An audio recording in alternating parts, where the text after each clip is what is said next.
Yan, nakapagkakot na naman po tayo ng ating mga gulay na hinigin natin sa palengke. Ayan po. At ayan po ay ating tatadtarin. Marami na po tayo nakuha. Meron pa tayong kukunin sa ibaba.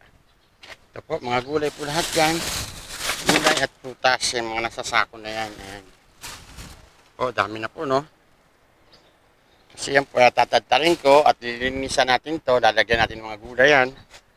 Ayos natin yan, ayusin. Bukayin, lalagyan ng mga tinatad na gulay para maging mataba yung lupa. Yan po yung aking ginagawa sa aking mga garden. Di pa ako gumagamit ng gamitan na pataba.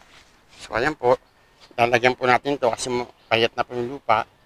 So tatambakan natin hanggang doon. Pupunuin natin paikot. Kaya marami po akong nahakot araw-araw. Binamimigay lang naman sa palengke, tinatapon lang naman nila. So naisip ko na itong laging gamitin, organic fertilizer. Ating i-decompose sa lupa para maging pataba sa ating halaman at lupa.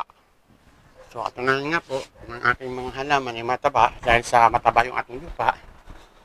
Yung ating mga halaman ay patuloy na namumunga. Ito po ay patola, na-harvestan na po natin to maraming beses na.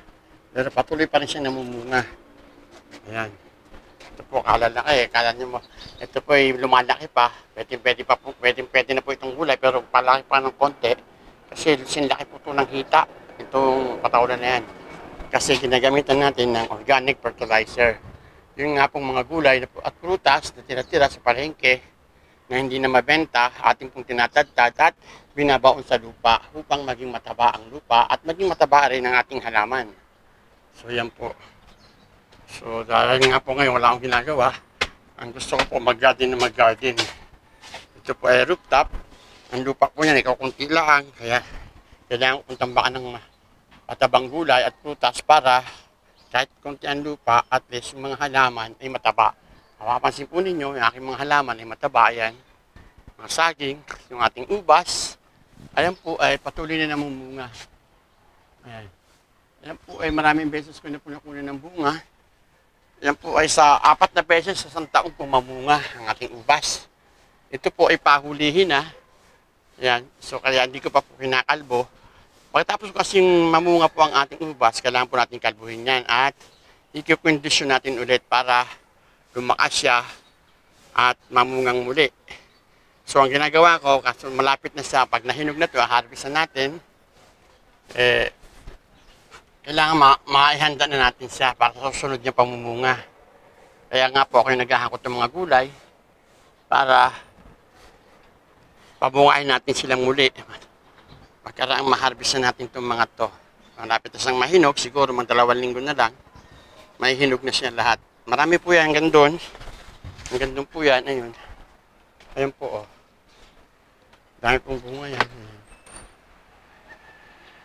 Ayan, hanggang doon pa po yan yun. Nagdudula, marami po yan doon sa sulok. So, yan po yung aking mga ginagamit na pataba. Prutas at gulay. Marami po yan. Yan. Ating pong tatadtarin at ibabaon sa lupa. After 15 days po, lupa na siya, organic soil na siya. Handang-handa na po siyang taniman ng mga halaman. Gulay man yan o prutas. Makakasa kayo na malusogan yung halaman. Safe dahil walang chemical yung ating organic na pataba. At walang uod po. Wala. Talagang malinis po yung ating mga halaman. Mataba, malusog at safe kainin. Yan po. Ito nga po muli. Si Manoy Jun, sana meron po kayo natutuhan. Kahit kunti sa paghahalaman.